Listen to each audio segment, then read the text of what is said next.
Shout out Sniper T on the beat. Tamara to the break of dawn is on the rise, with life on the forefront of the mind. So line for line, you can ride this brain train and you can change your station without even touching the dial. So relax, stay a little bit, but listen for a while. And whether you're bumping this in the whip or in a business fit, it's a meeting you won't want to miss. A meeting for a meal to feed the soul with words for the mind. So sit back, enjoy the ride. Time to take off, it's time to fly. Cause Tamara till the break of dawn is on the rise. Hey, y'all. It's me, Tamara, and Khris. Yes! Guys, and Khris. Every week the studio audience y'all just show so much love, and I appreciate y'all being here faithfully, watching us record. Like, it's just so amazing. If you are a new listener, watcher, whatever, welcome. We appreciate y'all. New episodes drop every Thursday. So even though this is the last episode of this series for this season, I definitely have other content that you could check out. And for all my regular supporters, I appreciate y'all. If you're not, you should follow me on social media. So the link to all my social media is in the episode notes. You should also check out some Melon Intoxicate. Get you some apparel, some drink.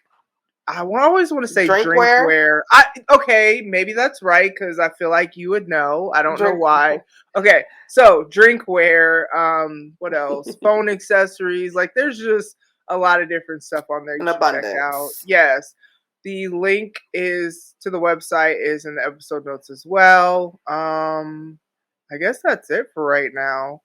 I usually have more announcements, but Merry Christmas, I guess. By the time I hope you had a great Christmas. By the time this airs, Christmas actually will have passed. So happy belated Christmas. Yes, happy early New Year's. I don't know. Let's get into it, guys. Gosh, man, I just must say, guys, as we were saying, I'm literally in bed because this episode is sickening.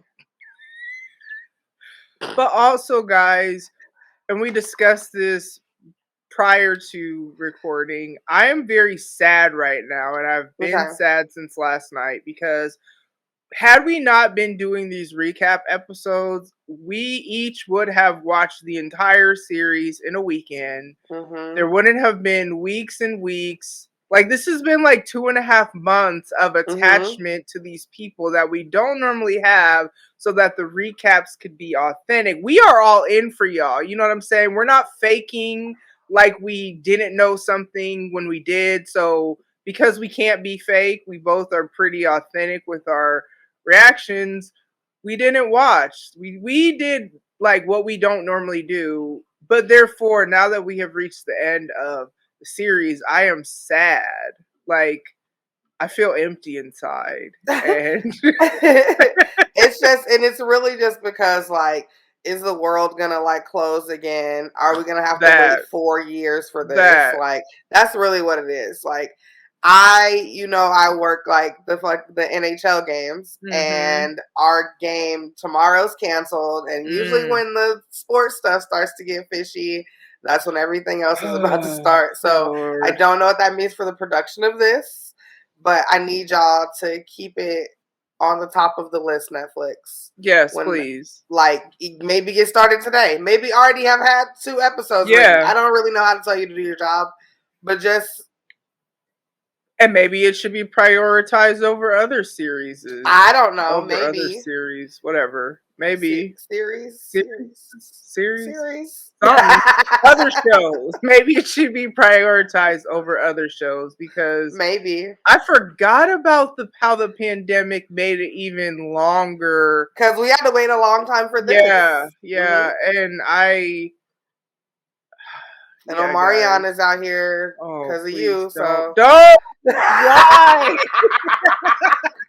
That is not my fault. Like, I don't know, Tam. He the one that did the dance. I mean, if anybody, he the one that did the dance. And the music, which was hypnotizing.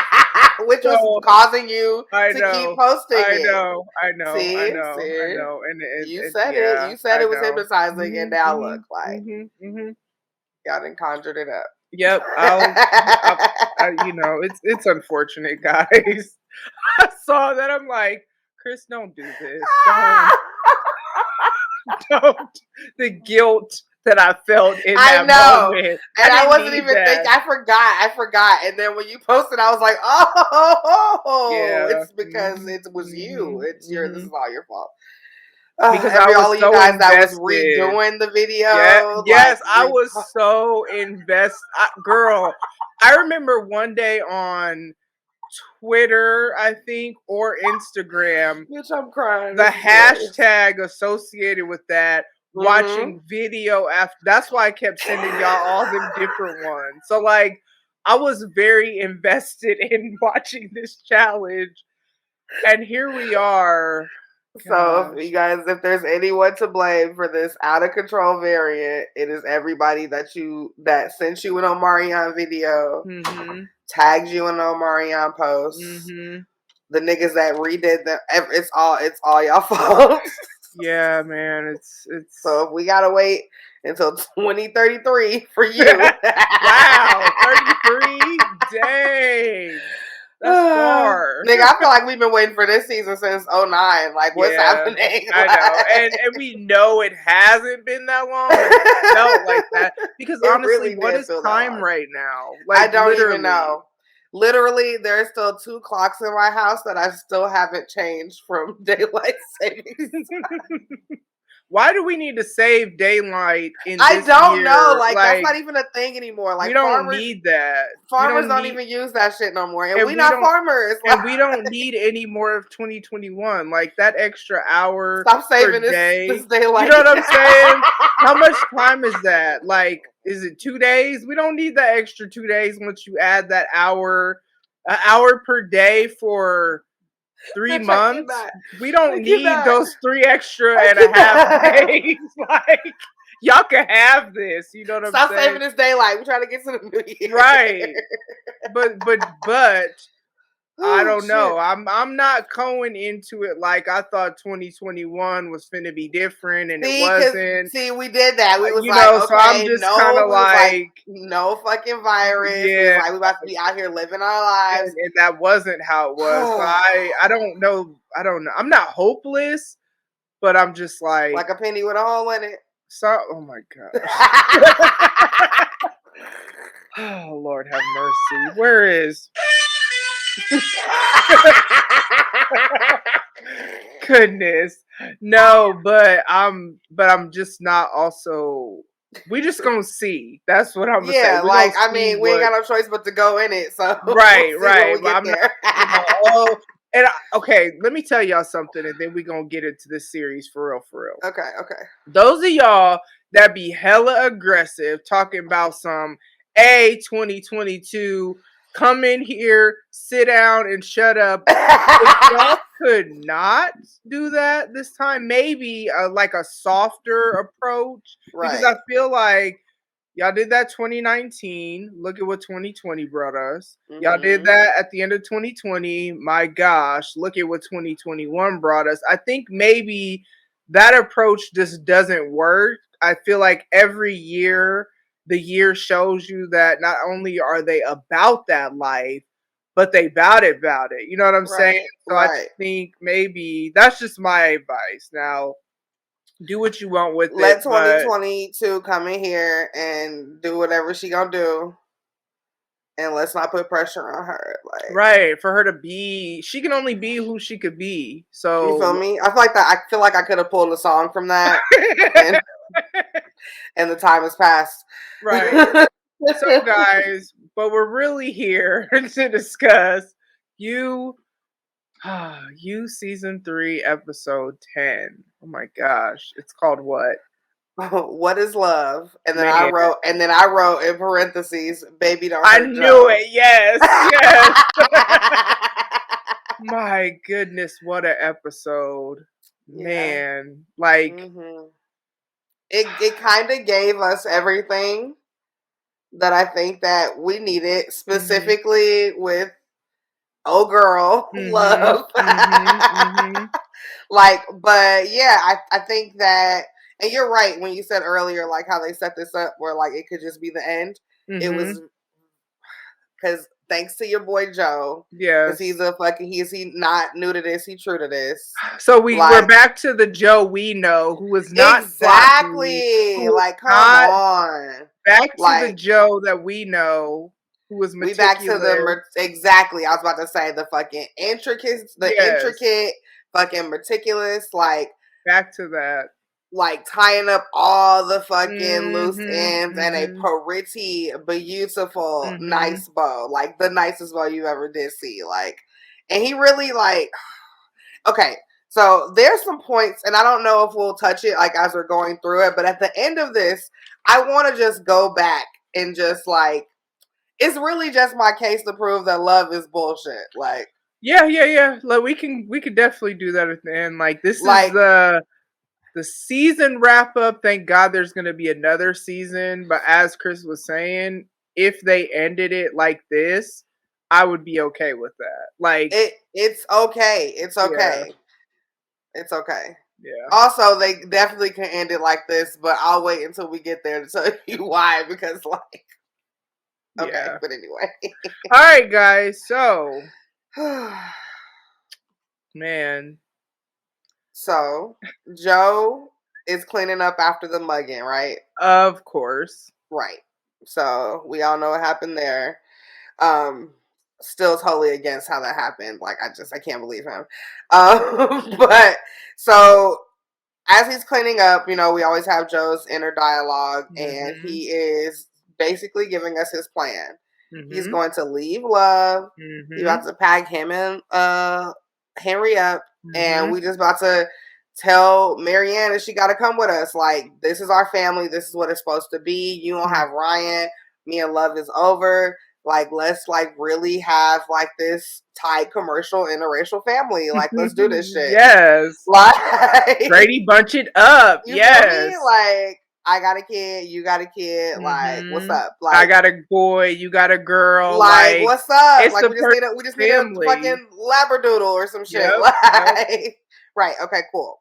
So that's his plan, and I'm like, hey, pull it off, my dude. Like, yes, okay, very excited about that plan. We get a flashback. We get a couple of flashbacks.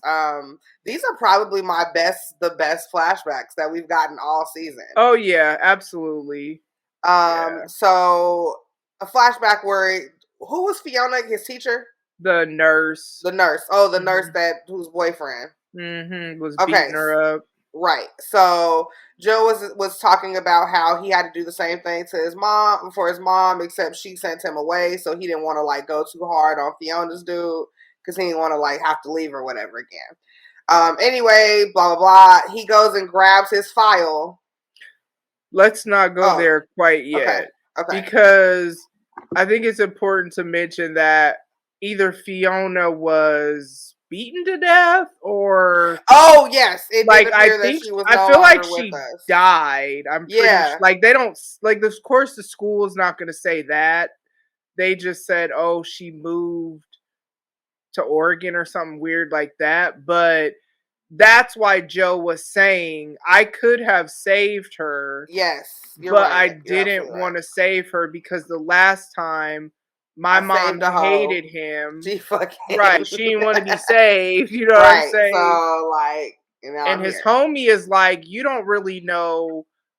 And it's funny. I don't know if we ever learned this boy's name throughout the series, but he's his friend that's always there. And he's like, you don't know why she put you here. You don't know how she felt about you. Like, you can't make up these scenarios. Right. And then that's why he went to go goes and goes to her file. Because I guess he wants to fucking find out. Because it strikes a good a point, you know, like, there was like, you don't really have a conversation when that shit happens. You know what I'm saying? Right. So you really don't know. Okay. So he grabs his file. He finds information about his mom. Okay, now we're back into current times and Madre Linda. He gets a text from Marianne at the same time that Love gets home. from killing Theo. Let us not forget. Right. She's not on a fucking errand or fucking. And she's very frazzled by this, like to where he could tell that something's happened. Off. Yeah. She's just being hella like shifty. She's not looking at him. Mm-hmm. So Joe being Joe, he's like looking her up and down while she's in her little fucking frenzy. Mm-hmm. He notices blood on her jacket. He's like, "Yo, is that one of the Conrads?" And then she's like, "Oh, no, it's Theo." Like so, but she like the way she said it like it felt too casual. As if he knew Theo came by and like that was nowhere in the plan. You know what I mean? Or why he stopped by the bakery. Like and then what? Like right? Because how do we go from you flirting with him, quote unquote, to get information to you killing him? Like no kind of segue. Not at all, because her brain don't segue. We right. It just jumps to the next you scene, right. You right. We are right though. Mm-hmm. Yeah. Okay, so she tells Joe about Theo, and Joe is like, I'll take care of it. As he always does. Fuck, like. Because that's what he does. Clean up her mess. True story. All the time. It's sickening. Mm-hmm. Okay. So, and then she's like, I guess she felt a tremendous weight lifted off of her after her husband said that he'll fix her fucking problem that she's created. Because when has she ever fixed her problems, though? Like, that's the thing. She's not good at this because she's never had to do this. Right. So, now she's got like this tremendous weight lifted off of her, and now she could just like share the great news that she wants to have another baby with Joe. Because what the hell? What? What? Yeah. But because your side dick is dead, or you like? I just didn't understand, like. Why? What made sense about bringing what is Henry? 1? Like you barely are able to function. You complain about having to run your business and you literally were just complaining last episode about how you have to run your business and be a parent. And be murdering people. And now you want to have another baby? Now you want to have another baby. It's suddenly going to get easier. Because, like, I don't even know, like, did she, like, look at Joe as he was like, bitch, I'll clean up your mess again? And she was like, you're the one that I want. Girl, I didn't understand. That made no sense. I want your fucking baby again. Again. Like, yeah. So, all right. Let's get some Matthew drunk on the floor. Girl. Okay, scrolling through pictures. Oh, blah, blah, blah. He gets up. He calls Theo because you guys remember he kicked this nigga out because he was putting his shit on Front Street. Mm-hmm. And so he's like, hey, like, just call. Just let me know that you're okay. Okay. But he also apologizes, which I feel like is the most fatherly thing, like expression of emotion. Yeah, that he's shown this entire season, because he was like, I was too hard on you. Oh, yeah. And like actually admitted it, because you were. That was like hella extreme. Like, if anything, you should have been like, who are you talking to? Because Theo was yelling at him, not put him out. Like, yeah, like that was extreme. A little bit. I think. So I thought that was kind of nice to see him like actually show some emotion, because kids need that. You know what I mean? Yeah, I absolutely. Even if they are, sleeping with their neighbors and shit. Yeah, that aside, that aside, he still needs some good fucking parental guidance, I guess. All right, okay. Sherry and Carey.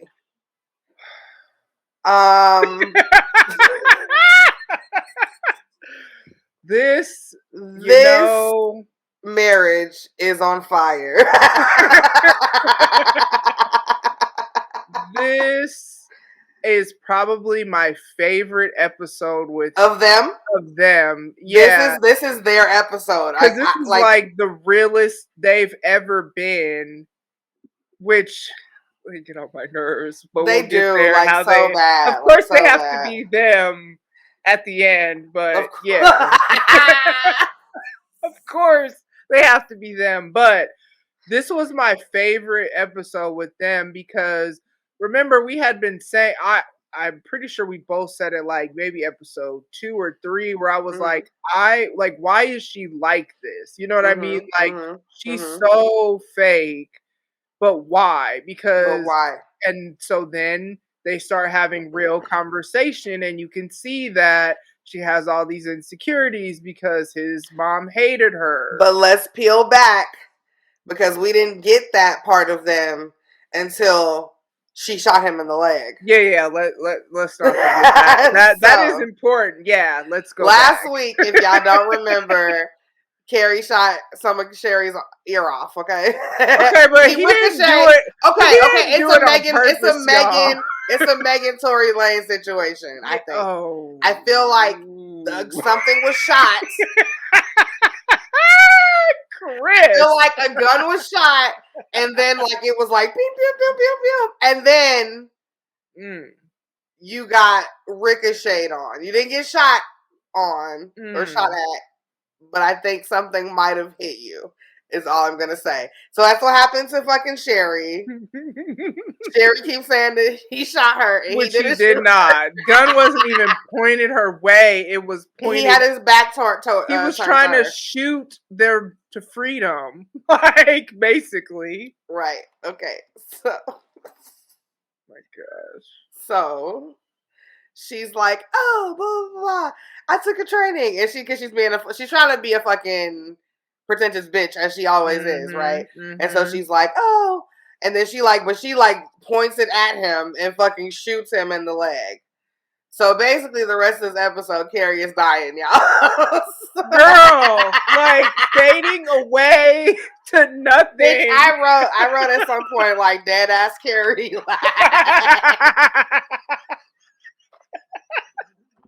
Like so he's out there bleeding on out. the ground, fading away. You know, like while they're having this conversation. Like his lips getting blue and shit. Like he's looking paler and paler, and just my gosh. And then they start having real conversation about their marriage as he's dying. Because that's where it had to get to for them. Literally, to stop she had to be shot, deaf in one ear. She was like, "I can't hear you." Yeah. Oh my god! Wait. Oh god. Okay. So yeah, they're having this conversation about like why they got together, which this is what made me like, okay, this is who you are. You know what I'm saying? Because we never got to see who they really were in this entire episode because all we met was their representatives. Let's pause on that though, because I wrote some key things that they said in that conversation, but I think let's pause on that. Okay. So let's get back to Marianne and Joe. Woo. So Marianne calls Joe and tells him the news. I say news in quotations like because it's not news if niggas already did it in news. Right. So tells him the news, and he's like, "Oh man, what? That's crazy."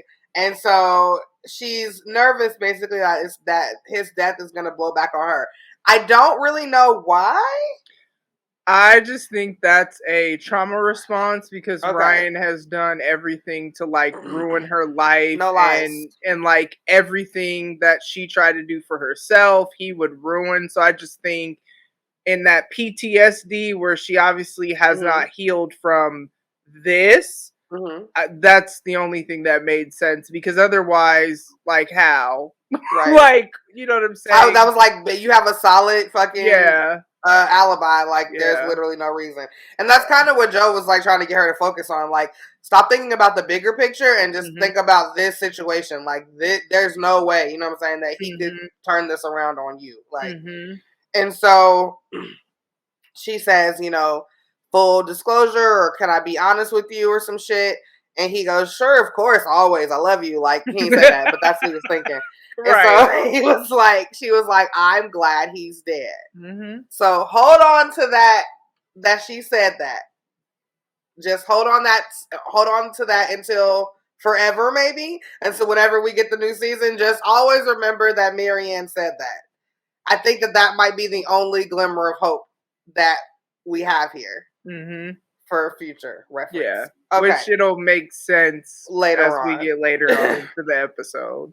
So she's like, I'm glad he's dead. Joe's like, hey, me and Love are separating. Like, and Marianne basically asks Joe, or Joe says, like, yo, while all this shit is happening, why don't you just go away? Just get out of here, take your kid, go someplace. And Marianne basically is like, Joe, I'd love for you to come with us. Because I love you.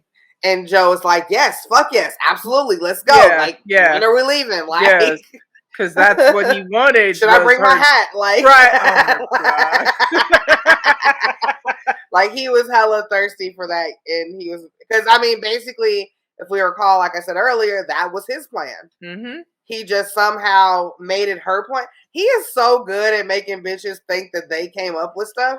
But I think it's different with Marianne, and I want to later, once we get to later, I want to talk more about how it's not the same. I've said it all along. I must say that's like your theme this season. But yeah, but I don't, and we'll get there, y'all. Okay. But I do want to talk more about that because it's not the same with Marianne. Like, it's just because it wasn't I understand. He was saying that from his heart. And it wasn't, and if it was love, he would have been saying it to get her to think. You're right. You're right. Because we also have to remember, I don't want to go too much into it right now, but we also have to remember that Love didn't show Joe who she really was.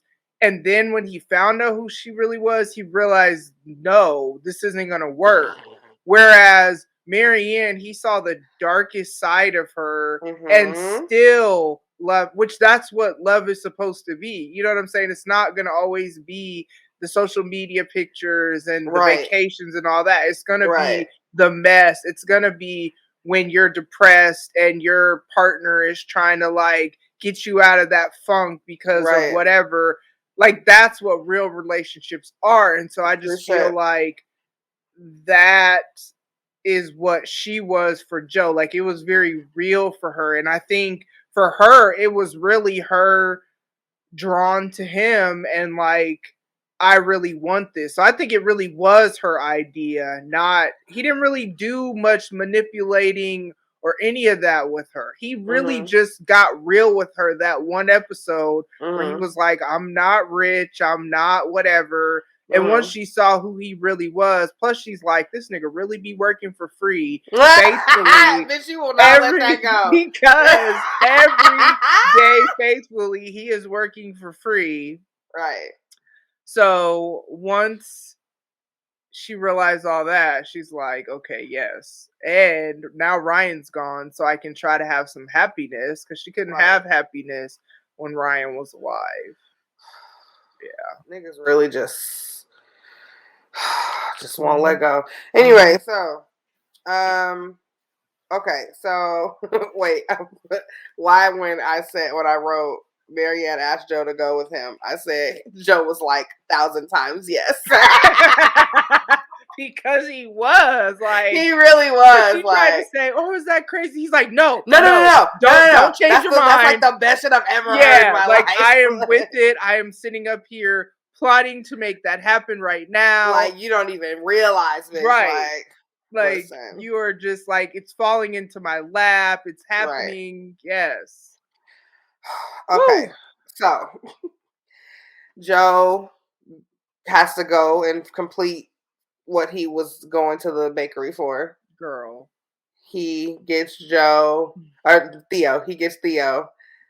puts him in a tarp, he's like, damn, look what my fucking stupid ass wife did to you. Like, basically. He's like apologizing to him. Like I'm so sorry because yeah. she is real fucking crazy around this bitch. And I'm very sorry that she wrapped you up in any of this and that you down here bleeding and you dead and shit. I'm so sorry. So he wraps him up in a tarp and then he like, why did he stop doing what he was doing? I just remember him talking and having his dialogue, so I don't really remember, but he goes spying on the Conrads. Because they're talking. No, I think that's when that's when she shot him in the leg. Oh, okay. And he hears the like, shot. Oh my gosh, what the hell They're are they really doing? Gonna kill each other. Yeah, just like Love said. Yep. Okay, so while he's doing that, he kind of like props the fucking shovel against the tarp where Theo is, you know, because he's gotta go bury him and shit. And then, nigga, the tarp starts to fucking move and make noises. Because Love didn't kill Theo, and Theo's not dead. Please add this. Add this as exhibit 634. 634? On why Love ain't shit. So Love doesn't have 3 body counts. Now she only actually has 2. Because she thought she killed Theo, and she didn't. This nigga hella is alive. So now Joe is like, what the fuck? Now Joe is contemplating, like, am I gonna have to kill him? Like, fuck, like, this is her mess. It's always her mess. Like, what the fuck? Okay, he decides instead to take him and drop him off at a hospital like a drive-by victim. Before we get there, though, yes, Theo, as he's coming to, says, yeah, that's exactly what he said. I'm so sorry. And Joe was like, what are you apologizing for? And he's like, I'll never touch her again. And he's like, you think this happened because you kissed her? My wife? And he's like, I'll never sleep with her. And then Joe is like, oh, nigga, you smashed? What? Interesting. And then he's like, I apologize. She did this, basically. Yeah. And he's contemplating on if he should kill him and then decides not to because Love did this to you. Yeah. And as far as you know, Love been lying to you this whole time. So I feel safe with leaving you alive while I figure out whatever else I gotta do right now. Because so you can't, because Joe wasn't there. Joe wasn't there. Say, and you know for a fact that Love is beyond some bullshit because the Conrads are downstairs and said that Love killed your stepmom. Yeah. So and you know it has to be true because she bust you upside your head about it. And there was no reason to do all of that. So like even though you saw Joe drive the car, you believe it was Love. Yep. So yeah. Yep. Okay. And I just would like to enter that as exhibit 10,436 on why Joe is that nigga. And y'all don't understand what I'm saying yet, but y'all gonna understand. Like, everything fucking fell just the way it was supposed to fall. And just like a real ass nigga, Joe tied those ends up super duper tight and neat, and that shit was very beautiful. And the thing about it is, we didn't see the sloppiness until Love got involved, and he's trying to clean up his mess. Because when he killed Ryan, yeah, it was sloppy, but it was foolproof. Like there was, like he even still. Even though it was like that was not what his plan was, he just is always quick on his feet, able to come up with stuff. And that's why people just believed that it was a robbery because there has been a string of robberies that he didn't even realize. He didn't.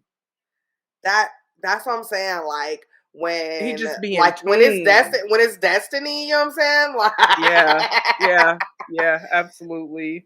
Okay, so while all this is happening, Love is in the nursery. My gosh. Looking up fucking baby names for this second baby that she just all of a sudden want to have that don't make no goddamn sense. Yeah. Julia. Like what? Julia. Like let's not fix the Conrads. Let's not worry about. I just killed Theo. She literally left the Conrads and never was gonna go back down there again. Yeah, she was never gonna go back down there. She was literally left them the gun and was hoping that they were gonna shoot each other to death. And that was her plan. Joe got it. That was her plan. So she in there looking through baby names and shit, and then she decides to go and change the diaper genie. So let's back up, guys, because we left this part out on purpose. I'm just gonna say it was on purpose. I don't know if it was or not, but maybe, I don't know. Earlier at the beginning, when Joe is cleaning up the blood and he is having his dialogue, his plan, he gonna take his son and go, so he ain't got to do this no more. Because either way, this was gonna be the last time he was doing this, right? So he has this bloody shirt from when he stabbed Ryan last time, and Love suddenly comes home, so he's like, oh crap, I gotta put this shirt away, because if she sees blood, she's gonna know. Like, she knows why Joe kills. He doesn't kill just to kill. Right, he kills only when someone is harming someone that he's obsessed with.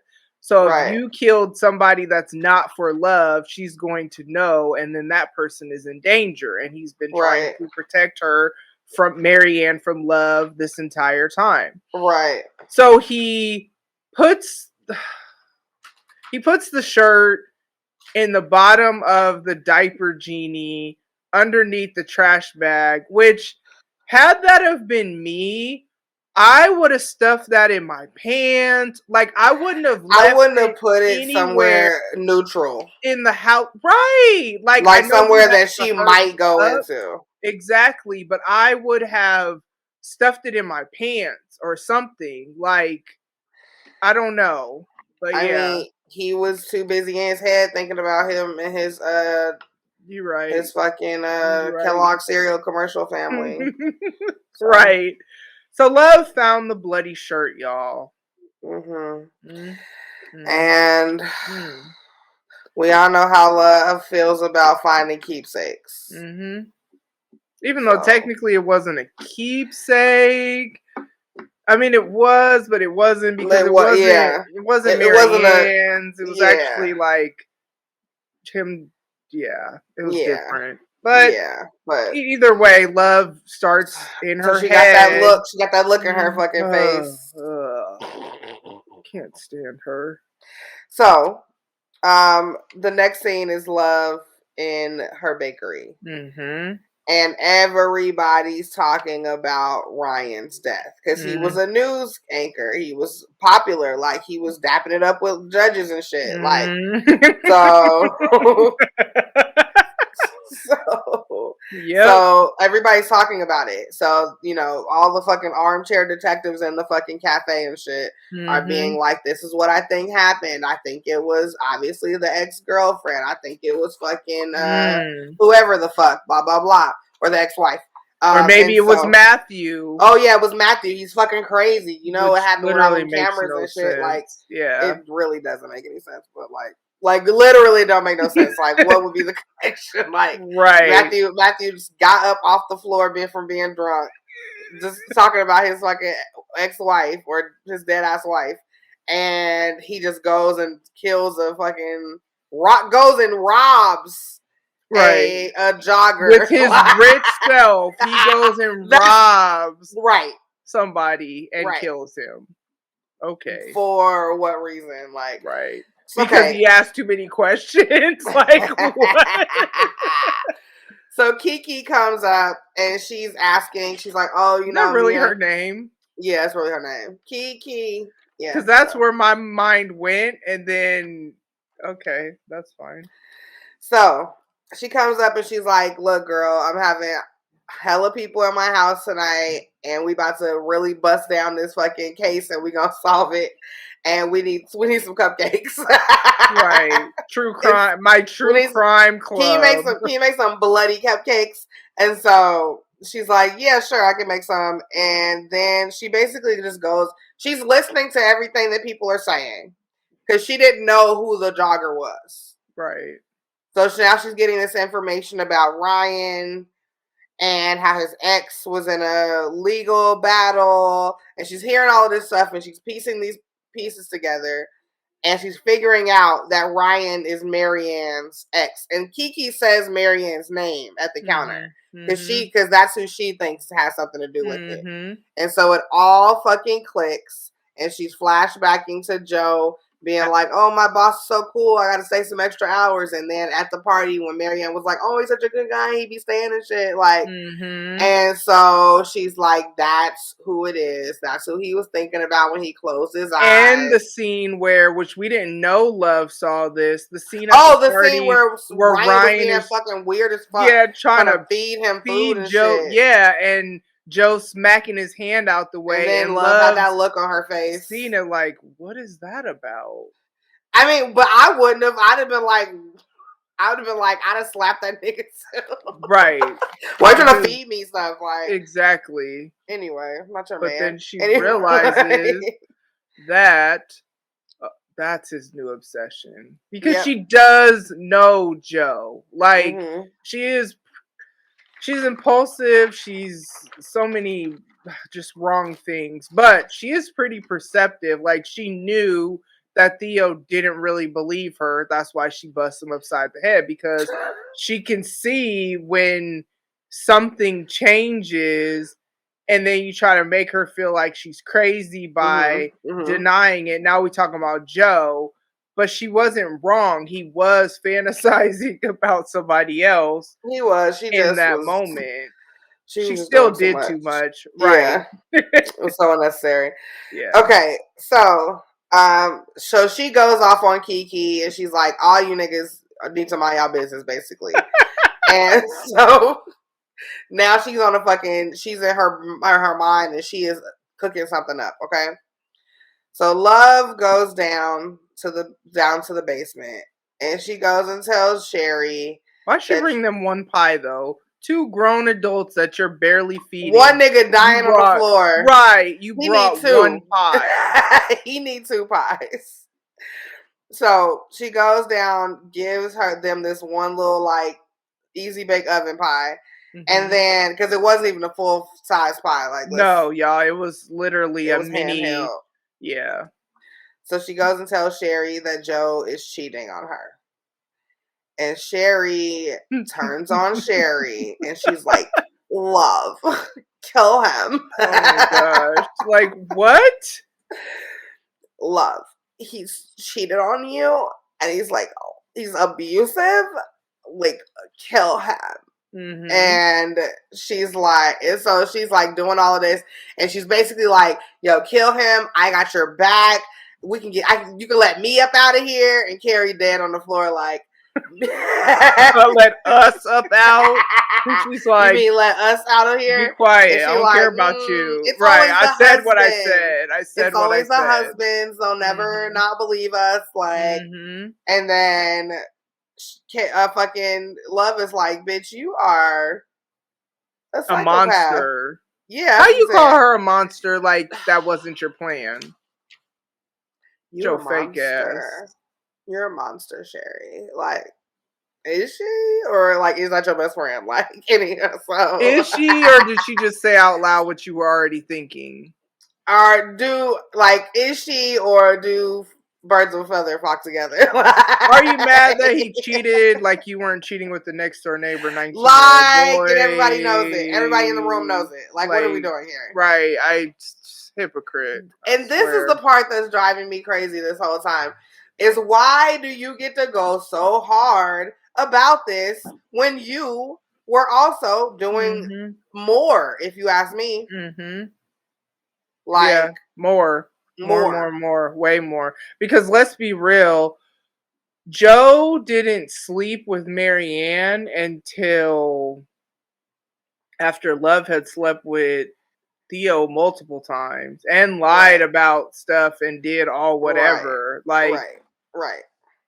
And really, which is proven later, Joe couldn't just be like, I don't want you no more and move on with life and be like an adult about the situation. And he knew that. Like, it had to be a plan to get away and all these things because you are ridiculous and just absolutely ridiculous. Like, you talk about him being obsessed with you, but obviously you're obsessed with him. Very much so. So, Love's plan is in motion now. She goes to pick up Henry. Okay, pause real quick. Let's talk about how the two niggas I'm about to name have name swapped like shit. Dante, we all know, is a white man. Has a black husband named Lansing. Yeah. Why do y'all have each other's names? Like, he's clearly Dante and you're clearly Lansing, Dante. Like, so not only is Dante blind, which again, guys, but he bagged it was episode 7. This is episode 10, so this was not that long ago that we figured this out, and we weren't even sure if it was real until the next episode when the costume party was over. Yes. So he's blind, he has kids, a husband, and because I didn't even it's like he had no story, and then he just had all so much story, and like out of nowhere. And then it was just like they were just dropping it in random conversations. Like, so we're like learning so much. Black husband answers the door, and I was like, oh. I was like, whose house is it? Girl, same. And then it's Dante's husband. I was like, oh. And Dante bring his ass out. Okay. Like, because you keep letting the blind man watch. Listen, because Dante, I wrote a note later, and you'll listen. I would let Kaylin and Kailani go with Dante and Lansing. Like, you guys can watch them. Okay, so look. So Love goes and picks Henry up from them. That wasn't the plan. Joe, no, right. That wasn't the plan. Right. So we know that the fucking Quins like to just do things unexpectedly. And she goes home and she makes dinner. Roasted chicken. Looked a little undercooked for me. Everything about that dinner looked suspect.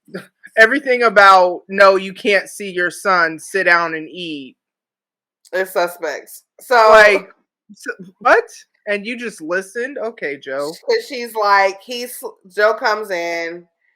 She's like, oh, he's like, where's Henry? Because I was going to go pick him up. And the boy said that, you took him. And she's like, oh, he's sleeping. He's like, oh, I'm going to go check on him. No. Have a seat, eat dinner. And in his mind, he's like, she doesn't know. She doesn't know. Oh, right. She knows. She knows. She found it or something. Somehow she fucking knows. So they sit down, they're eating, and he's hesitant to bite. Which is smart. He's holding on to some information that Dottie told him that he hasn't told Love yet. So he's hesitant to eat. But then she's eating, so he's like, okay, well, I should be safe. So he's eating. And she reveals what she knows about Ryan, Marianne. She asks, did you ever love me?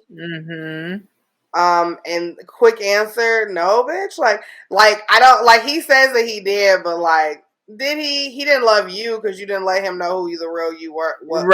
So he loved your representative until the real you came through, and you know that. I don't know why. You know that. I don't understand why she.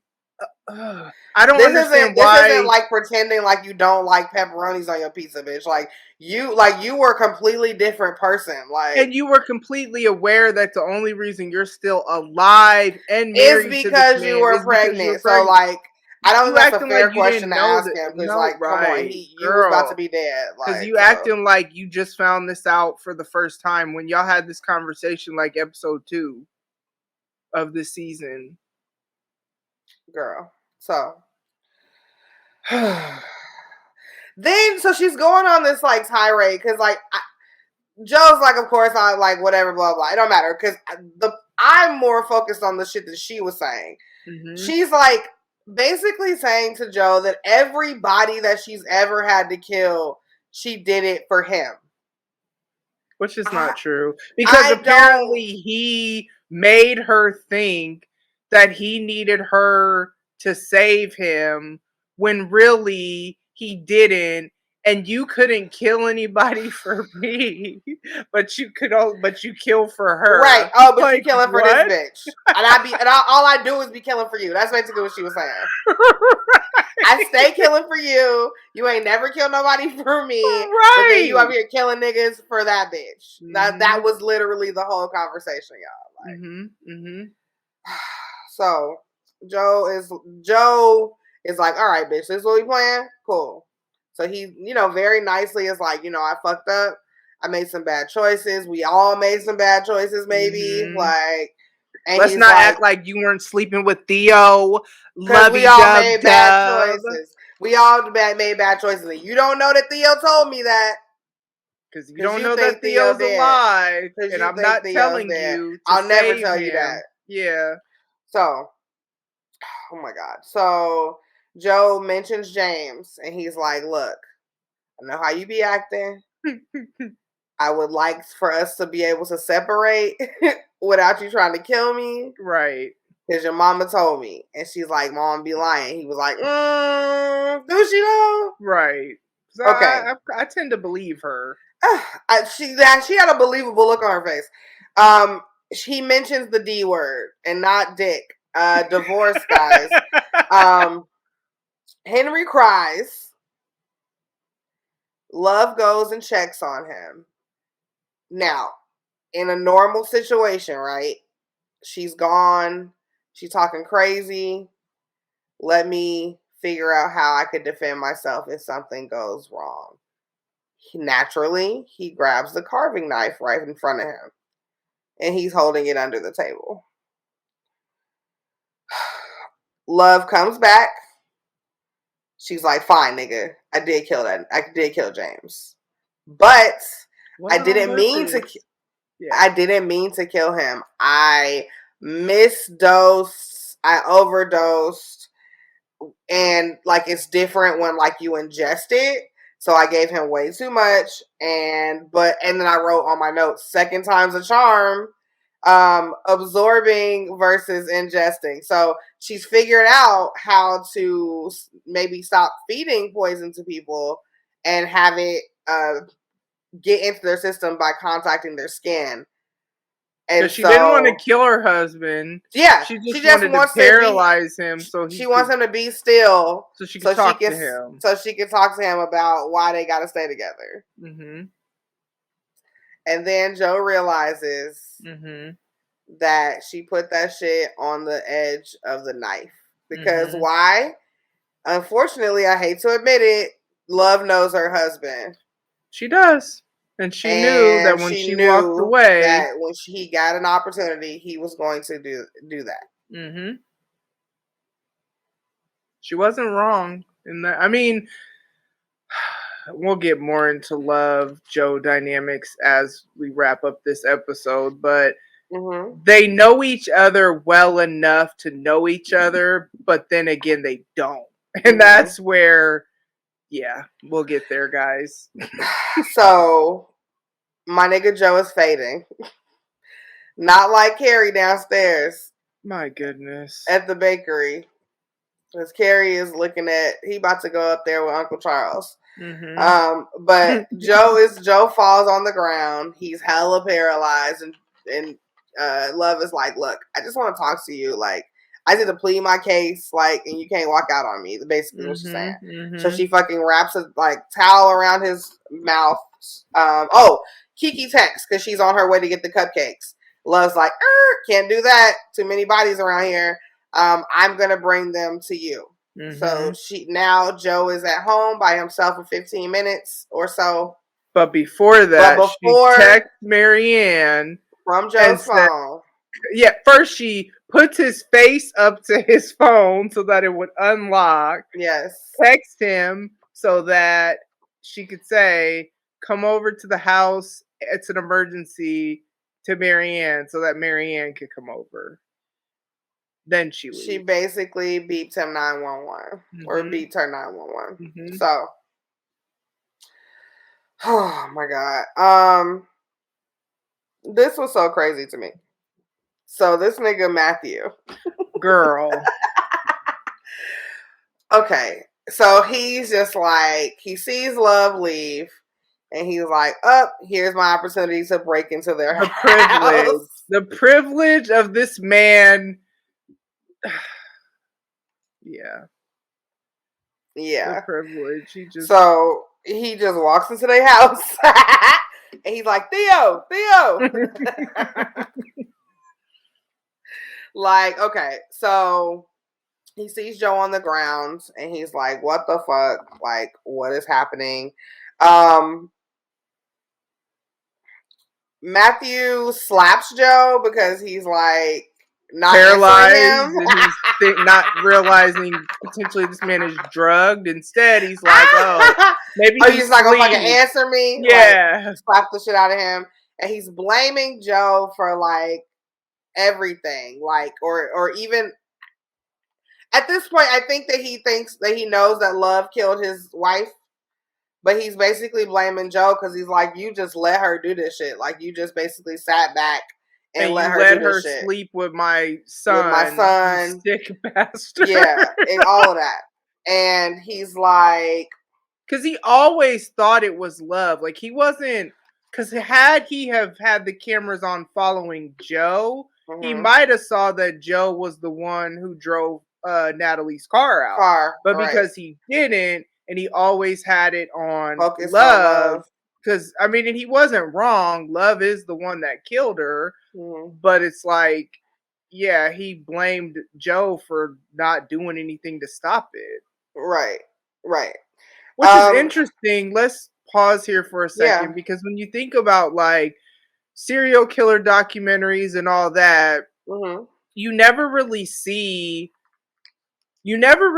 what it's like to be the spouse of that person. Usually so much of the focus is on the killer or whatever, but like you don't always get to see what it's like to be the spouse. And it's interesting to have Matthew smacking this dude up, like blaming him for everything, though he didn't do anything technically. Like he only actually killed Ryan, and that was an evil person that was his last resort. As always, murder is never Joe's first resort.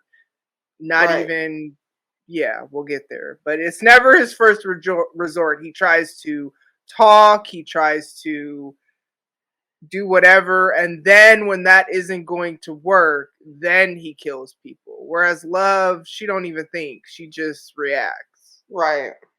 So Matthew was upset. Pretty much. Okay, so he's asking where Theo is. I know you know where Theo is, and Joe's like,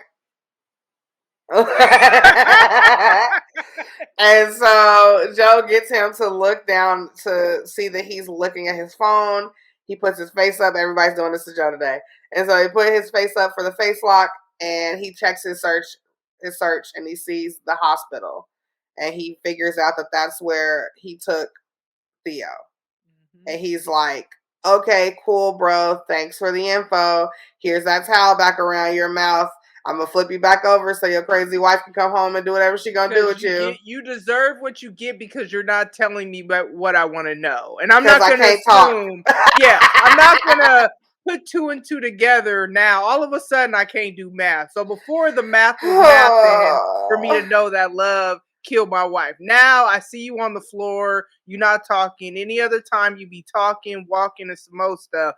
I'm not going to assume that Love did anything wrong to you because you're not talking to me. So you get what you get. And whatever she does to you, that's what you deserve because you let her do all these things is like basically what Matthew did. Like a child.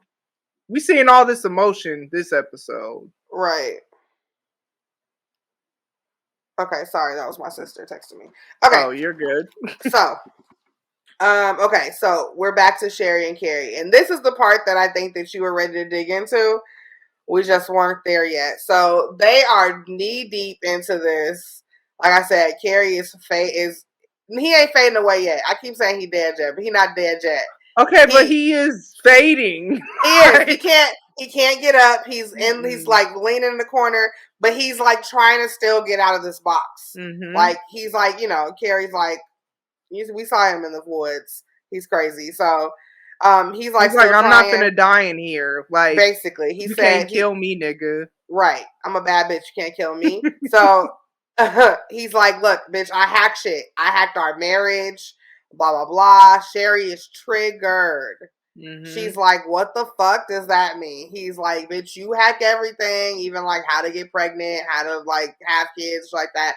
So like, and she's like, well, what the fuck was wrong with our marriage that you felt the need to hack it? But then I'm like, well, what the fuck was wrong with all the other stuff that you was hacking to get it right in your mind? Right. Like, so what? I didn't understand her beef here, but like, whatever. They're the same person, just like Love and Joe. We find out that, right, exactly. And so we find out that like they met in college, I guess, and how Sherry was like, I guess she was like a nerd, I guess, like that, like that's the description I think she was trying to give me.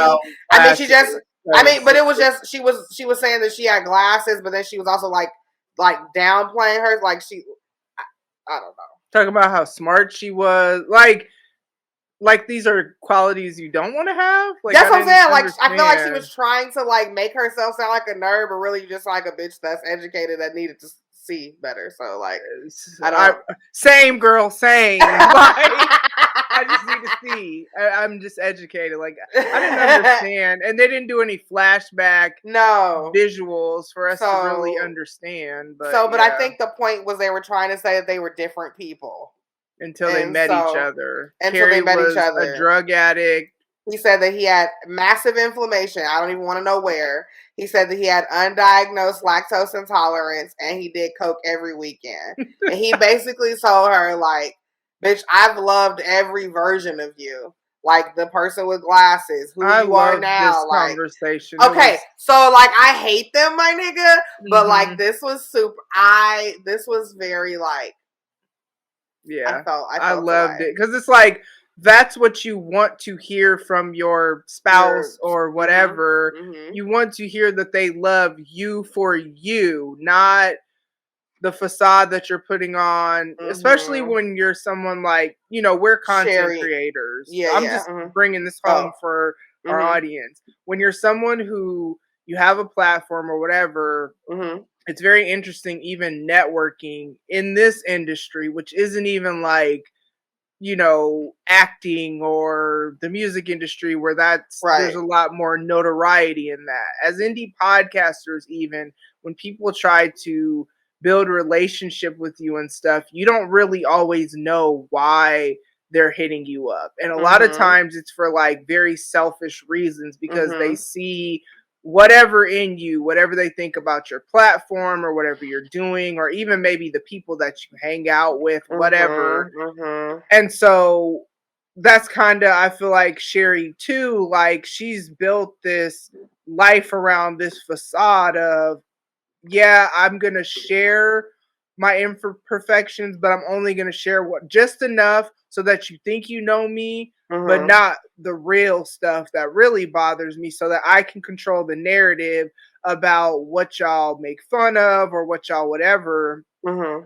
But with that, how many real friends does she have? You know what I mean? Like, which makes me go back to, I do really think that she felt love was someone on her level. And I really do think, to the best of her ability, that she really was like, love was really her friend.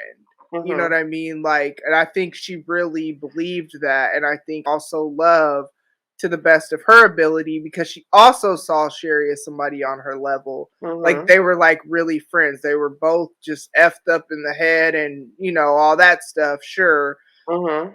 But I say all that to say, so then you're hearing Carey say, but I loved you with the glasses, and I loved this, and I loved every version of you. Yeah, like, I still can't stand them, but I feel like this episode, I liked the authenticity that I know we were really seeing from them. For once. In the cage.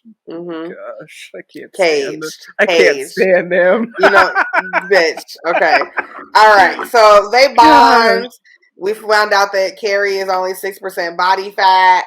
Sherry's like, I'm gonna get you all the burgers, and he's right. Like, you need some more body fat on you. Like, I didn't understand that. And then he was like, "You're gonna be the hottest one here, bitch." And Madre Linda. Okay, y'all. Cool. That's cool. Everybody's fine. Right. All right. So, remember that text that Love sent? Well, Marianne has showed up. She's obviously shocked to see fucking Love at the door. Love is like, "Oh, you got a text from your boo? That was for me. Come inside."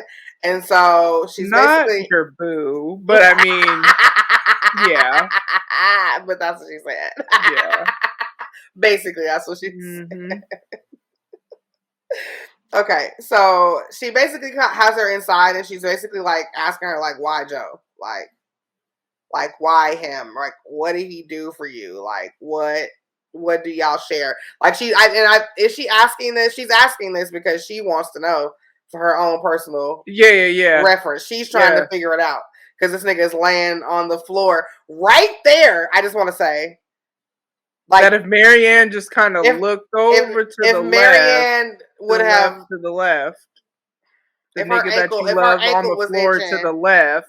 If her ankle was itching and she just kneeled down just to scratch it, she would have seen this nigga on the floor. Okay. And so Marianne is such a fucking good person. And I hate this because Love is such a not good person. We found out Marianne brings her kid. But I guess she had no choice because her daddy did. So... So you gotta like bring her with you. Like she's little. You gotta bring her with you. Yeah, she wasn't old enough to stay. Yeah. By herself. Okay. So she's in the car and she comes to the door. Let's also talk about how the whole time they're having this conversation, Love's got that fucking barbecue fork in her fucking back, like in her back because she's about to let's pause Juliet for a second. Okay. So Love is, as Khris said, why you asking all these questions, and basically what she's saying is, like, is it because he made you feel like he got you? Is it because whatever, whoop-de-woo? And I don't know if Marianne said, how do you know? But for whatever reason, Love was like, yeah, he whatever, because he's obsessed with you. He used to be obsessed with me until you came along. Can we just stop that lie right now in Jesus' name? First of all, Love, that man stopped being obsessed with you in season 2 when he saw who you really were. Like, this version in your head of how you thought your relationship was is not how it was. Or actually, you know how it was, but you're trying to pretend that's not how it was. That's actually a better way. That's a better way to put it. Because you know that he is only with you. He only married you. You're only still alive, as you said earlier in this season, out of your own mouth because of Henry. Had there not have been you being pregnant, he was about to kill you. Right. So he stopped being obsessed with you and has only been trying to be a good husband and father. The whole time. That's all he's been trying to do. Even though you know he don't want you, and you're forcing him to be with you. And to be honest, had 40 not have got killed, he probably wouldn't have done all that. Right. Because when you saw your brother got killed and the way you looked at him, he said, oh crap, she needs me. And that's why y'all were together. So you up here telling Marianne these lies, plotting to kill her. Furthermore, you told her that he killed Ryan And she's like, why would he kill Ryan? And she's like, because he's obsessed with you. And he was obsessed with me until you came along. Right. So I just need y'all to understand the lies that love is telling to this good person who genuinely cares about people just being okay. Like, that's all she cares about. True shit. Okay. Back to Juliet. So Juliet comes in and Love just can't believe that somebody else has a kid. Like, I don't know why she was so shocked that the little girl came in. I didn't understand that. I mean, I guess either. It was just like she just thought she was just a single ass homewrecker and like she was gonna just kill her and whatever. So she sees Juliet. She is having second thoughts now. She's or like, maybe she was concerned about why she brought her daughter. I think is even more so because even I was kind of like, oh, you brought her with, but I guess you can't leave her at home alone because she's little. But like, yeah, that was weird.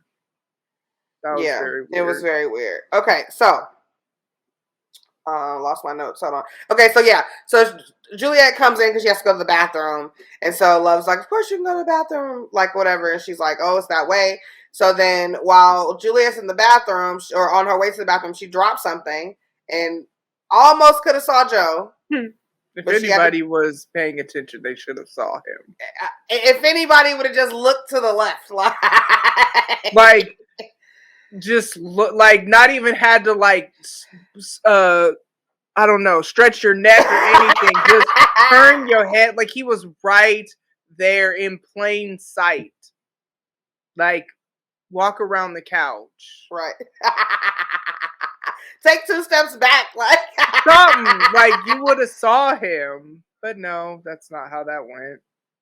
So, okay. Anyway. So she goes to the bathroom. And so while she's in the bathroom, Love basically is like, you and your beautiful daughter need to run away from Joe. Like, get away from Joe.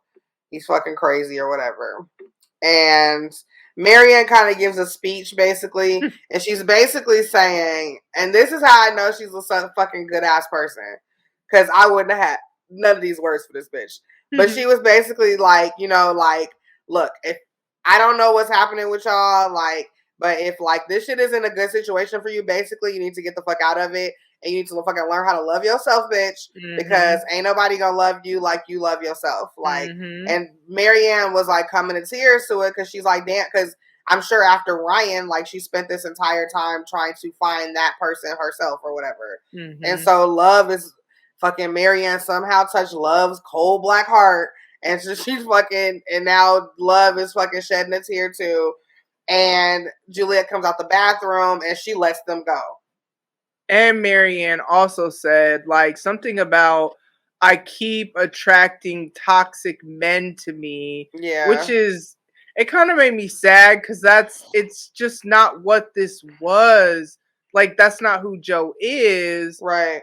And yeah, it made me sad because it's like, now Joe did kill Ryan. Like, he really did kill Ryan. Yeah. But Ryan was who Ryan was to the point to where Marianne was glad he was dead. Like, even though okay, so we'll use this as an example. Okay. My ex was killed and we were divorced. I was not glad that happened. You know what I'm saying? Of course. So like Marianne being glad he was dead just shows who Ryan really was, considering you're up here giving you're the side chick.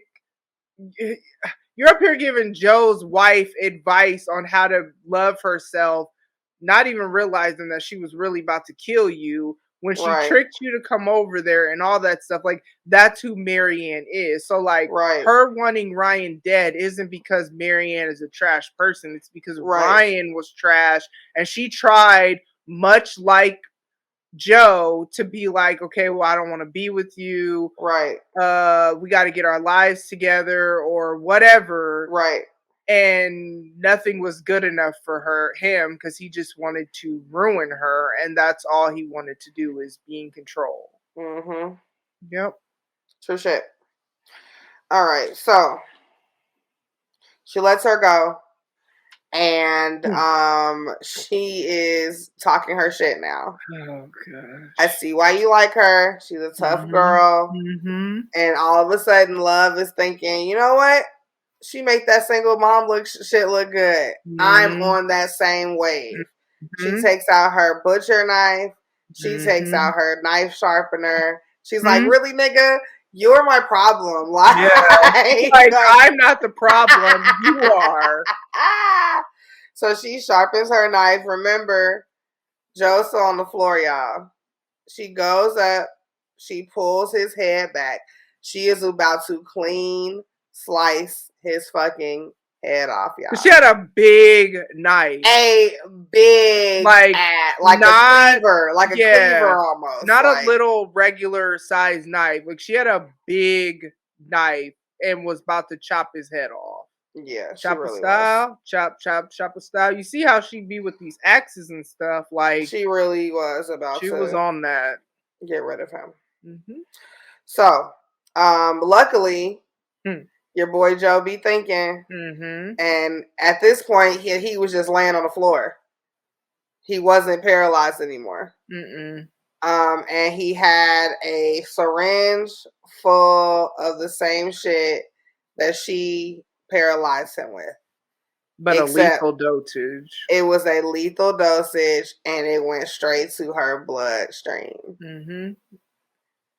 So she comes up. Let me paint the picture for y'all. Thank you. She comes up. She grabs his head back.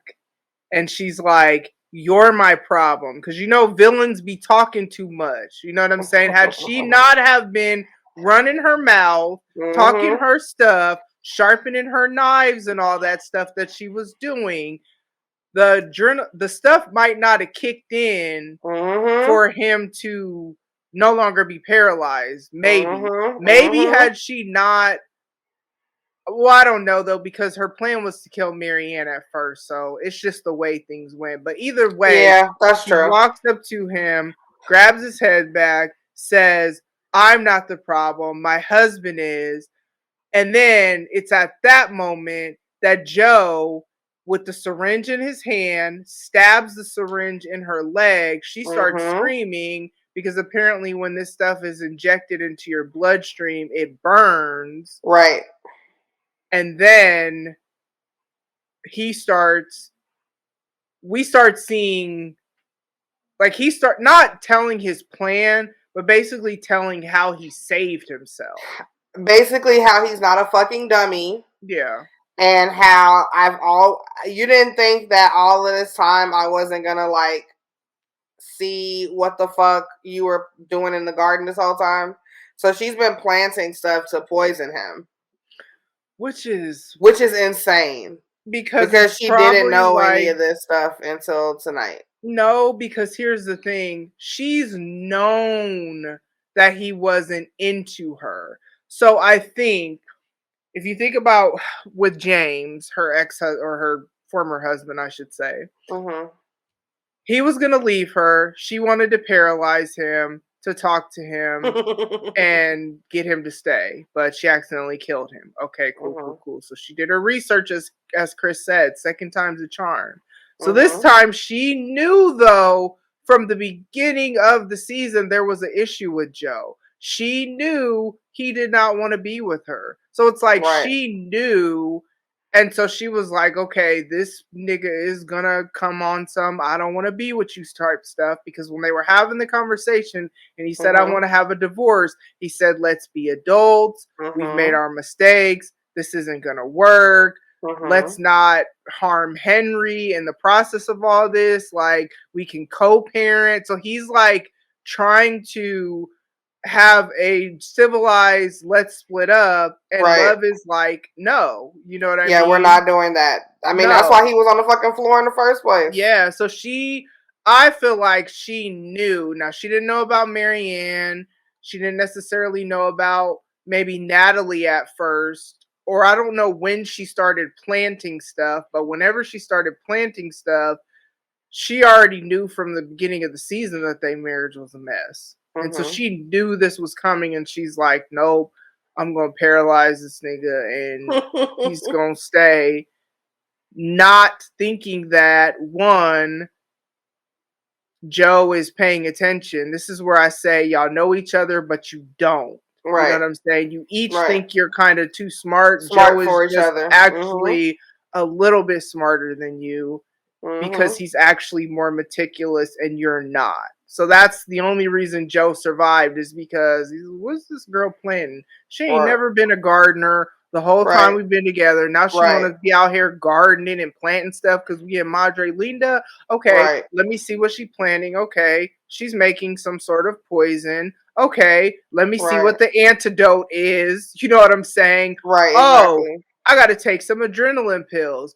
Who do I know who has adrenaline pills? Which is why he kept the concoction box last episode, because he's like, I'm probably going to need this as part of my plan to leave love. So then when he takes Theo to the hospital and he's like, there got to be something in this box that could help Theo not die. He found the adrenaline pills. So like we get flashbacks of that to where he's like, you didn't think I wasn't going to research and then know what I need to take?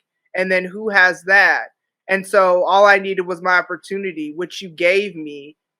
And he took the pill, and it only takes 45 minutes to kick in. So that was enough time for her to leave, go take the cupcakes, have the conversation, out, with Marianne, all of that, talk to herself and sharpen her knife and all this that, stuff. All of that. By this time, a good 45 minutes has been passed. That Joe is just laying there pretending like he's paralyzed when he's not. Good old Joe. But we're not done, guys. There's still more. There's still more. Okay, so as Love is dying, she says to Joe that we are perfect for each other, but bad for Henry, and he'll know what you are. So that kicks in Joe's plan, because now, guys, we're no longer on Love's time, okay? Her time is up, and now we're on fucking Joe's time, okay? So now he's like, boom, okay, you're right, good point, cool. Let's go back downstairs to the bakery for a second. Sherry and Carey. Oh yeah, we didn't talk about this. No, so Carey's dead as fuck, basically, like, but still alive.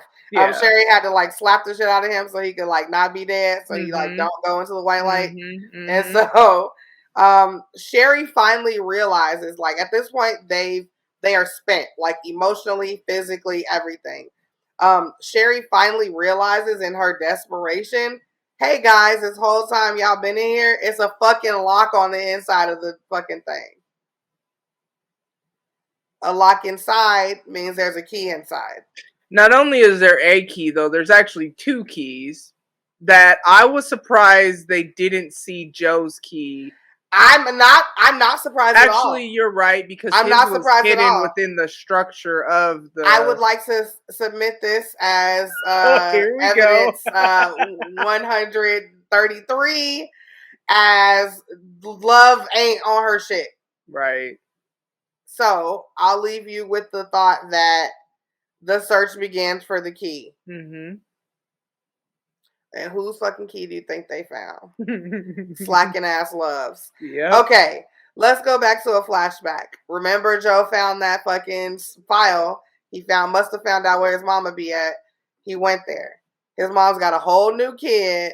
Yeah. That's the part that's got to be real stingy. Like, oh yeah, always in situations like that. Or even if you give a kid up for adoption, it's always gonna be in your mind, like, or if you just are a deadbeat, like, there's so many scenarios. And then you like turn your life around. Yeah. And then have another. Yeah, it's just real.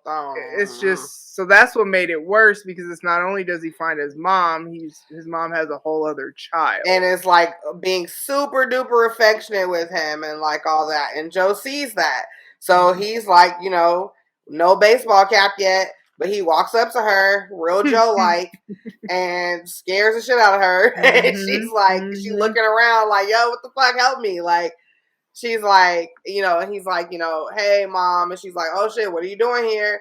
And then basically he's just like, what the fuck is wrong with me? Like, why don't you want me? Like, what the fuck?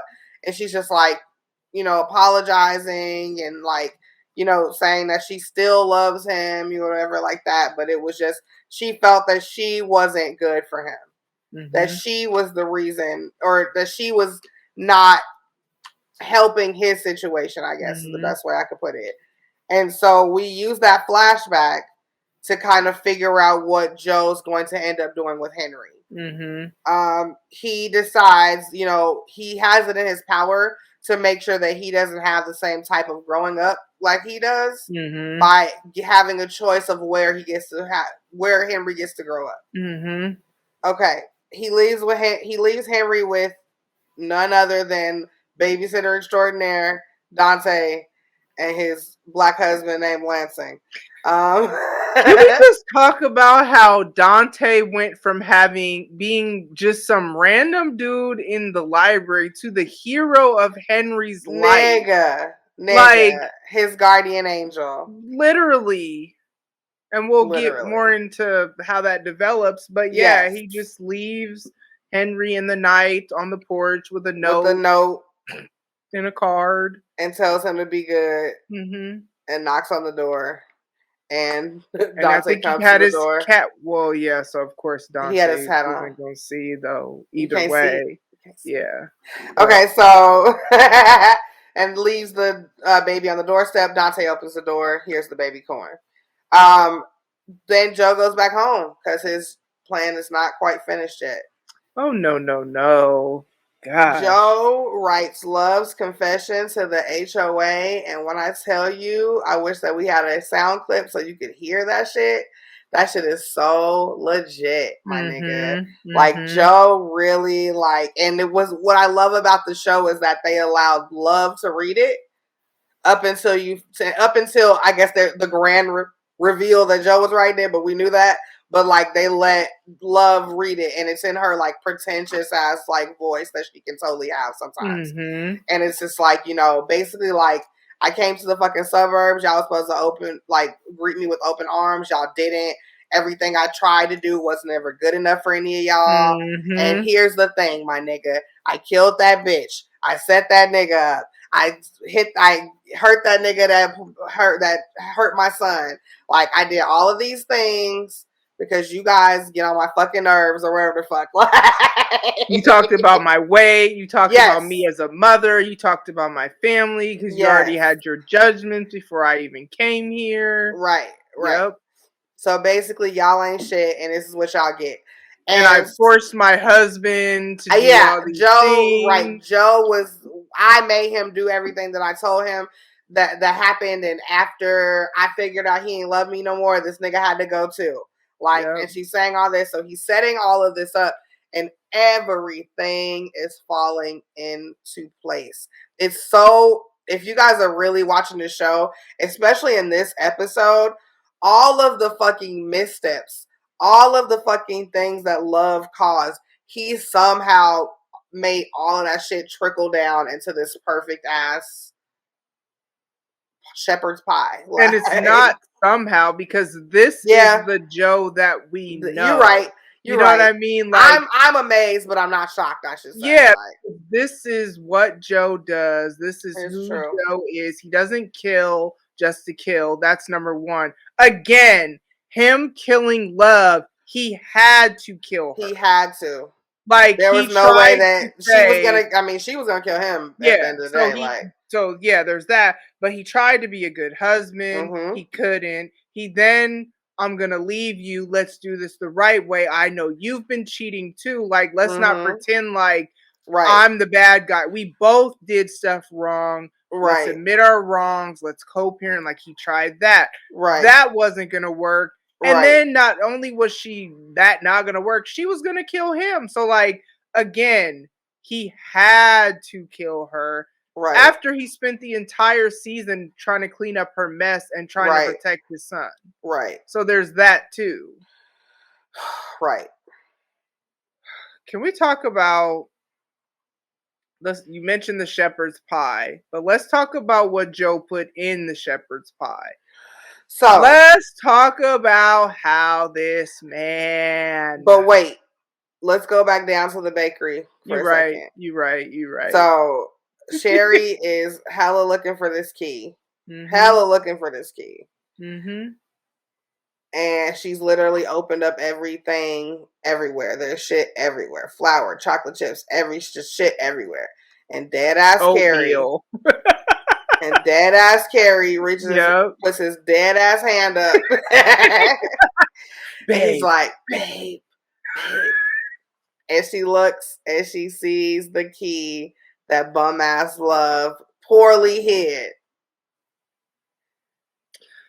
in the bottom of a canister of flour or something like that. So now let's talk about where Joe's key was. His was in the structure of the cave. And that's why you'll never meet a nigga like Joe, because there was no way they would have found that key. If his was the only key there, they would have still been in there. Yep. Again, Love is sloppy. Joe is not. Yeah, guys. So now we could go back to Joe. Because that's basically all y'all need to know at this point is Carey and Sherry's about to get the fuck up out of there. Yeah, this is all you gotta know at this point. So we go back to Joe. Ooh, chow. This nigga is about to cut off 2 of his toes. Can you even walk with 8 toes? Apparently. No, but can you though? I don't know. Have you never it's interesting because the toes that he cut off were his pinky toe and the toe next. So, do you call that the ring toe? What do you call that? I either say the pinky toe or the big toe, and the other ones are just toes. I don't really have names for the other. I don't know because this is your ring finger, but is that your ring toe? I don't know. Either way, he don't have one. That's a good question. No more. So yeah, so he put some sort of spatula or block of food. Not food, block of wood, but it was a kitchen utensil. So I'm not exactly sure what it was in his mouth, so that he could take the pain of him taking a butcher knife and a meat cleaver and chopping his toes off himself, so that it would be believable that he died in the house too. He's still narrating this letter at this point because it's not done. It's this long email. We're summarizing it, but she was really going in on everything, everybody. Yeah, you guys have to go listen to it or go watch it. It's really good. Kudos to Joe. And so, which makes sense because he's the one that wrote Gil's letter. He studies his people to know them. So nobody would, especially Sherry, who knew intimate details about their relationship, even she would believe it because she also knew that she killed Natalie because she had admitted that herself. And that's what's so dope is every misstep that Love took, it ended up working in Joe's favor. Mm-hmm. Yep.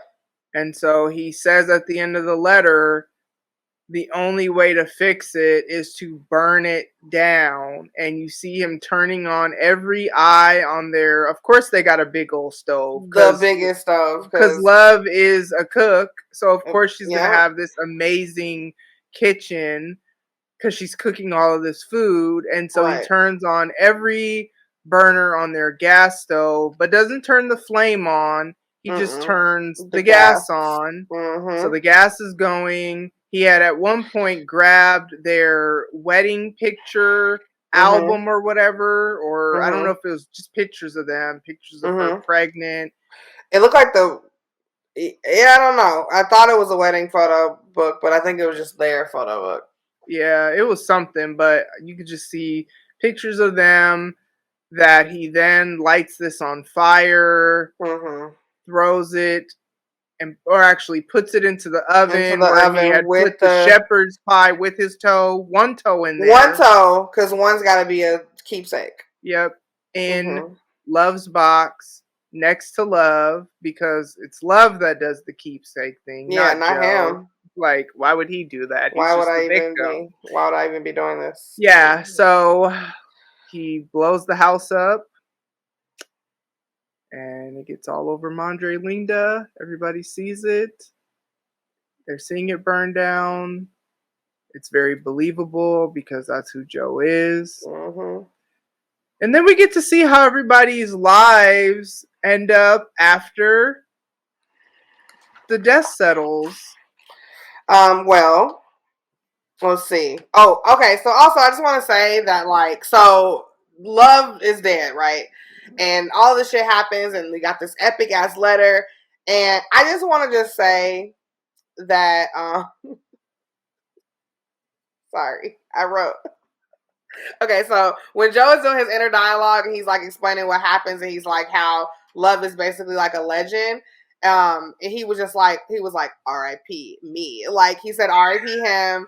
Like, that was hilarious. And then also, he was just like how basically, like, this nigga Joe made her more famous than Genevieve or Genevieve. Oh, Beck, yeah, he did say that. So I just want to just put this on record that Joe stayed putting bitches on.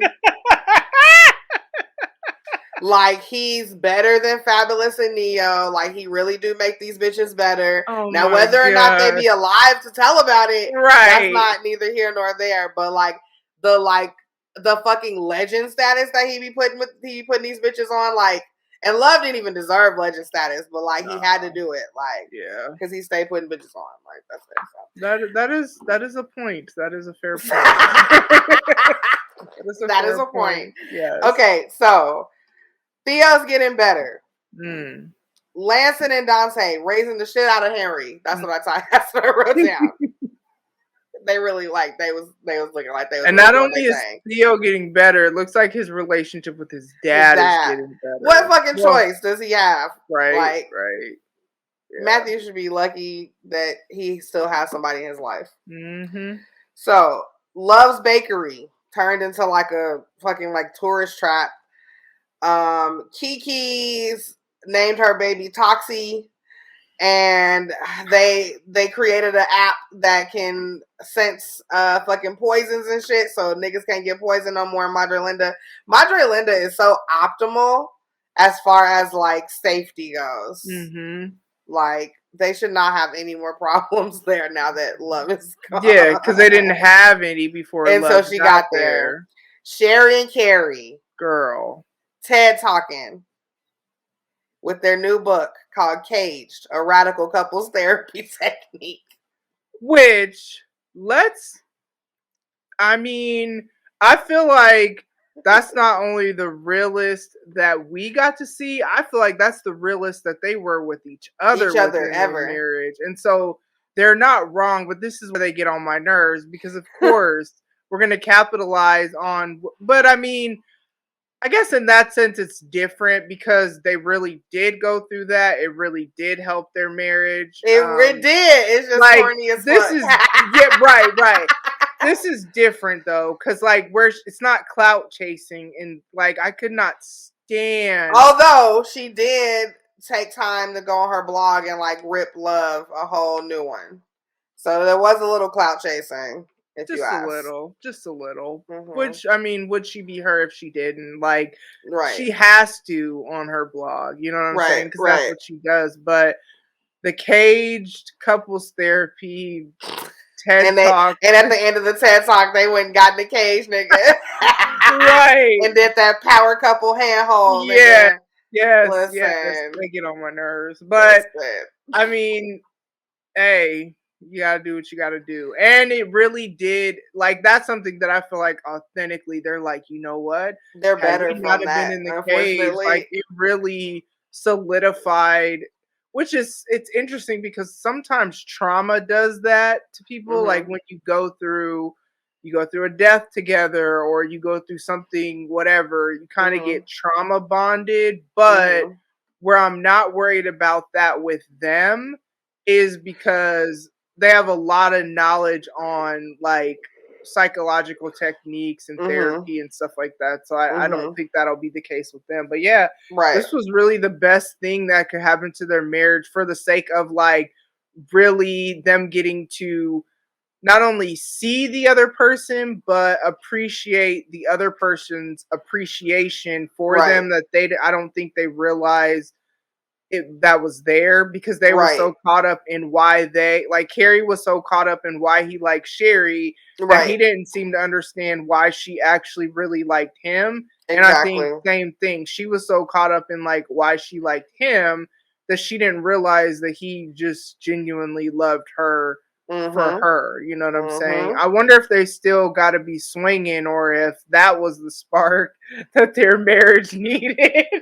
To like really get them together. I mean, he gotta fucking start his whole dildo collection from the ground up. So it's probably gonna be a couple years before. You're right. They probably don't necessarily trust anyone right now. Right? Yeah, you're right. After the last couple, so yeah. So then finally, guys, Marianne is on the move. She changed her number, no forwarding address. And Joe is looking for her with his 8 toes in Paris. Yes. He's in Paris. He tells you and everybody else who's listening, I will search the world if I have to, and I will find you. Yes, because now it's interesting. Because before he didn't know what he was looking for, and he found it, and it's unfortunate. The only reason he lost it is because of love. He lost love because of love. Yeah. Like, what is love? Yeah, because I almost think, and I guess we'll see what they do with the next season, because I wonder, like, if it's forgivable that he killed Ryan, because that's the only thing that Love was right about. The rest was right about. Yeah, the rest was a lie. Like, he wasn't trying to, but then it's kind of like, if she heard about what happened, because he's like, do you think about me? You know, we're going through the normal Joe talk. Like, do you ever wonder this? Do you ever wonder that? How's he going to explain how he's alive? So it's like, I just don't know how that's going to work out for him. And we'll see, because she, like, you killed your wife. Like, either way, you killed Ryan and you killed your wife. And there's no way for you to explain why you're still alive with the letter that you wrote and the toes you chopped off. That's what I'm saying. Like, how is this new meeting going to happen? Also, I just want to point out, how do we know that this nigga Joe, in the middle of him fucking being Carmen Sandiego, that he ain't gonna find somebody else to be obsessed with and forget about this bitch? Like, the only reason, I don't know, because I feel like, again, now we can talk about this. Like, this was always different for him. And so I don't think he's on that fleeting, because he said, I thought I knew what love was until I met you. And I tend to agree with him with that, in the sense that before it was always the picture of who he thought someone was, and then he would find out who they are, and he's like, oh my gosh, like, what the hell? And then there was also the fear of like not being accepted and just all these things. And so like Joe has done work in this season, going to therapy, going to the woods with carrying them to like work on himself and become a better person. So like, it wasn't all bad, him being in Madre Linda. I actually think that helped him get a greater sense of who he was, accept why certain things happened. So like, he made peace with why his mom did what she did, because he had to do it with Henry. Exactly. So I don't know that it'll be, I just feel like if it goes back to the same old regular obsession, then I just feel like that just disrespects who Marianne was and like what she did for him you know what I mean, and like who she was to him, and even the unique way that he became obsessed. Because I don't even think it was just obsession with Marianne. I think he just really like fell in love with her. Right. And he used to be obsessed with the idea of what love was. I feel like Love, the person, helped him understand how messy relationships can be. And you have to be willing to go through the hard with people. So like I'm a firm believer always that everything we go through is either a lesson or a blessing, you know what I mean?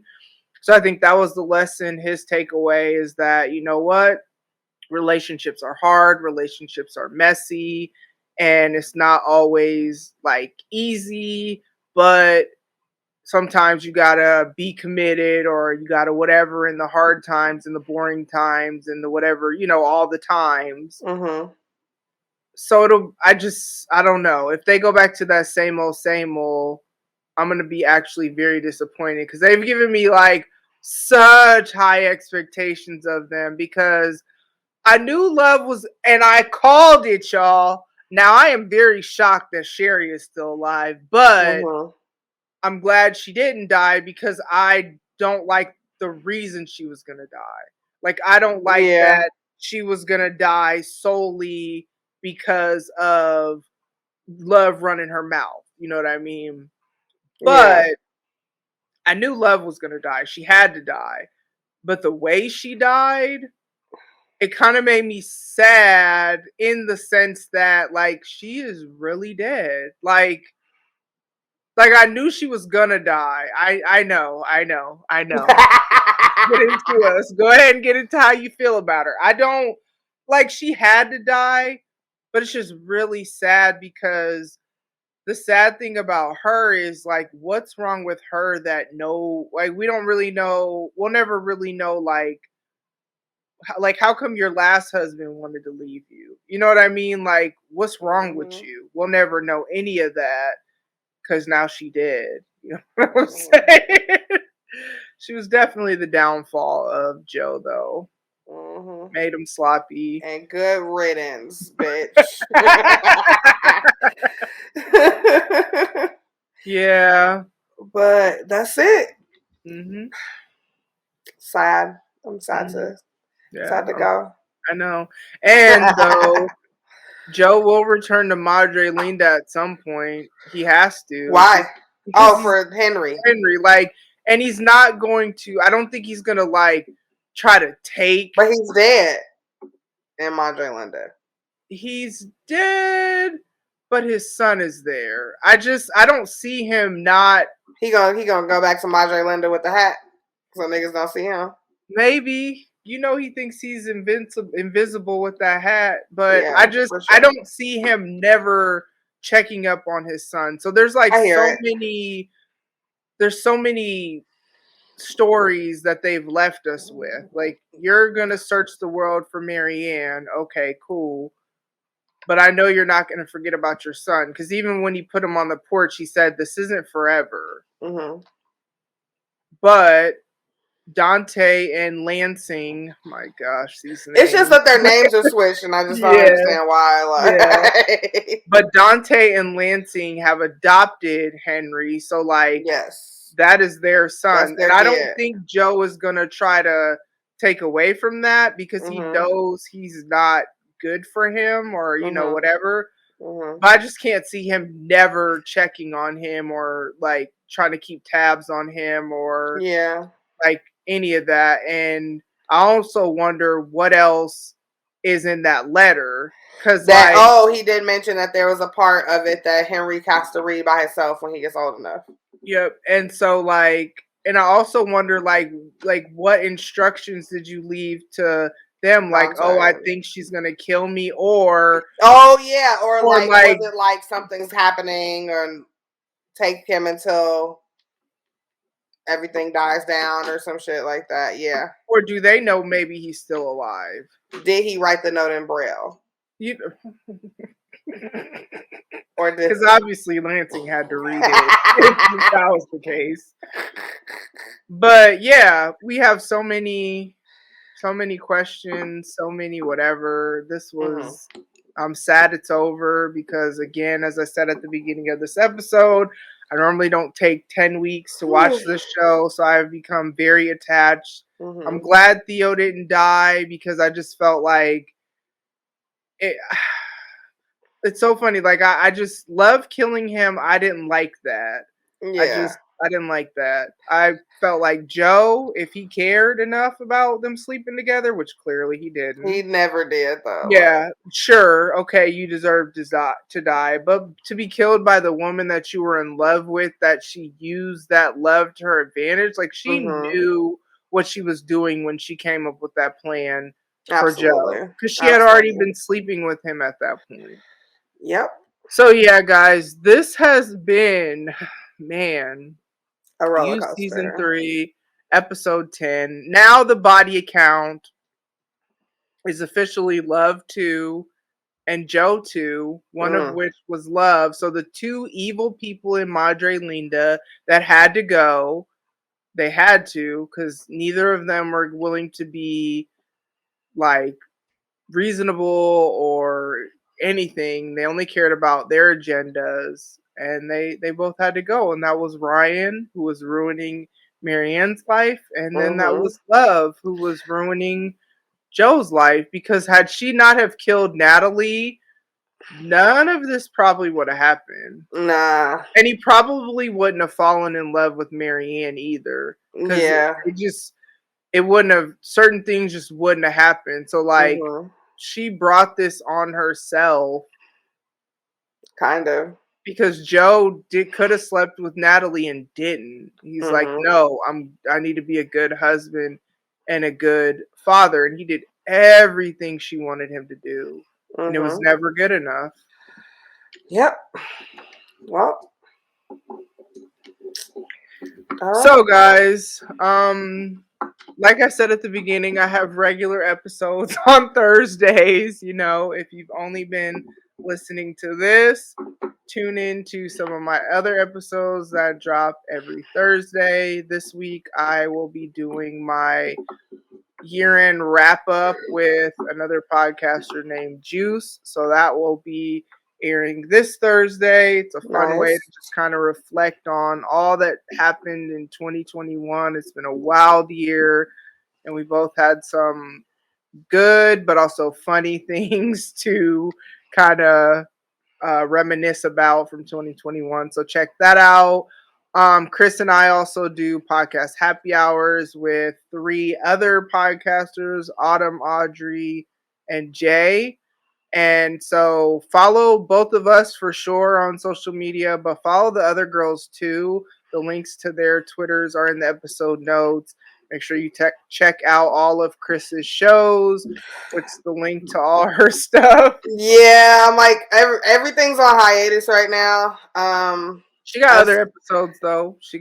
I do. Go listen to all the episodes. Like I said, I keep telling you, I have an episode in the bank. I may release it before the year's up. I might. I don't know. All Docked Up is for sure coming back next year. We're definitely just taking the rest of the year off. And Shenanigans with Friends might be back before the year's up, but if not, I'll see you guys next year. Is All Ducked Up still doing the live? We're gonna still keep that format as of right now. We do too, kind of. So, well, yeah, we'll still. The format will be the same. Everything will be the same. It'll just be a lot more engagement on social media and stuff again. And yeah, but. Yeah, so link to all her stuff. I mean, it's definitely worth it to go check out other episodes, especially if you've never listened. She has hundreds of episodes between all the mini shows that she has. Right. That's true. And with All Docked Up, you can watch it on YouTube, which if you go to her link tree, which is in the episode notes, you can follow her everywhere that way you can stay on top of everything that's going on.